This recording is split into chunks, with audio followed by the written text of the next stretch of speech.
ยามหามงคลสักการะบุญเทวาเมนสวงปวงฟุ้งขาวอนเทิงให้ใสน้ำเลื่องมุ่งเหลื่อมเมืองสีอุตตมดีทีเดชบารมีถ้วยเทพให้รักษาอุกาสะขนกน้อมจอมสกาเทวาองค์อิศวรสารภูธาดาสุริยาเทจันทร์ได้พันสองมวลสวงมวลการเทวันสัพพสันพร้อมจองวิมานเมืองแทนแดนทิศากำบอนองค์นาครนครคำเหนียวพาเทวตาแห่งราศีธรณีผู้นำพื้นพาสุธาสายทาราของพาไหลดังใจศรัทธาบันดลเตโชธวาโยพิรุณคุมทุกขบุญเทวาสุราลัยย่อยพร้อมทำ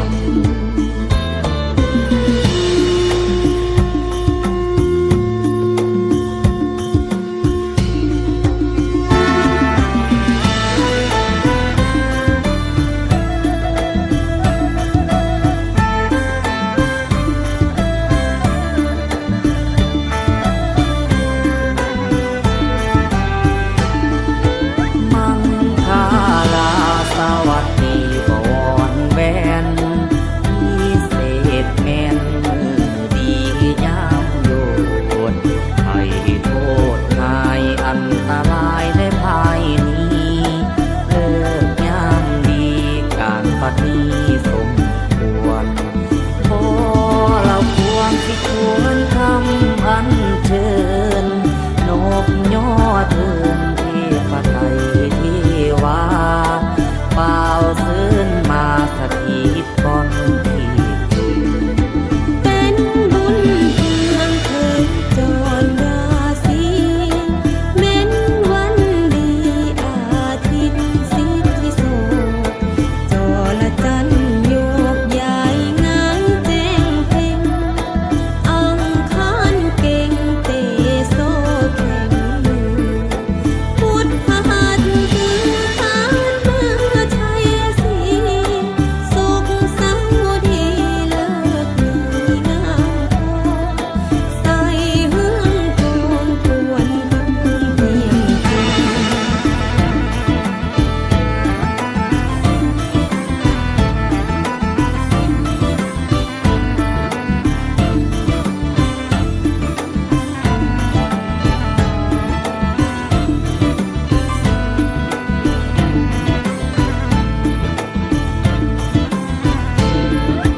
พรำบวงสรวงพวงไทยเทวาเสื่อนนาคาที่พอดีเก้าพระองค์ตามประสงค์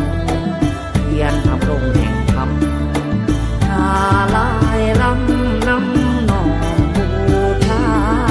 เจ้าพยาเจ้าตูโลกา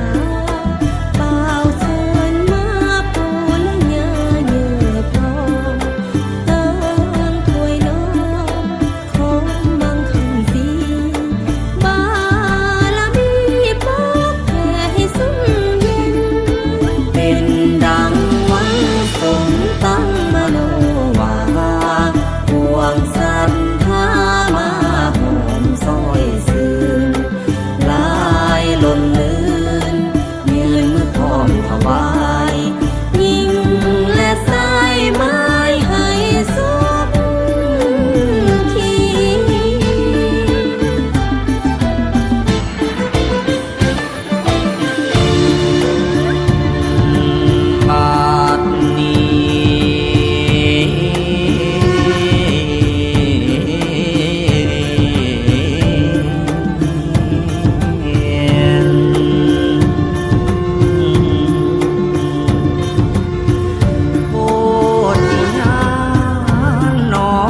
วาลันโตองค์อาจราชลิงโยกาพุ่มฝ่าบนวิมานทิพสถานหลายห้องพวงไทยเทวันตา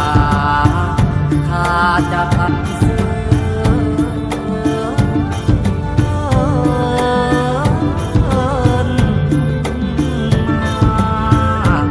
บวงสรวงข้าวนี้ขอให้ดีใสเหลี่ยมจันทร์สุริยอย่าได้มีเหตุหายไก่ว่าแม่นดีว่าสีน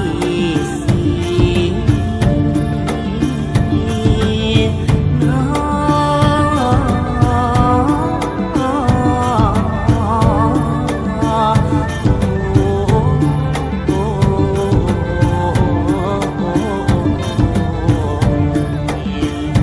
สีลิมังคลาศาสตร์ที่พานิชทองอาคม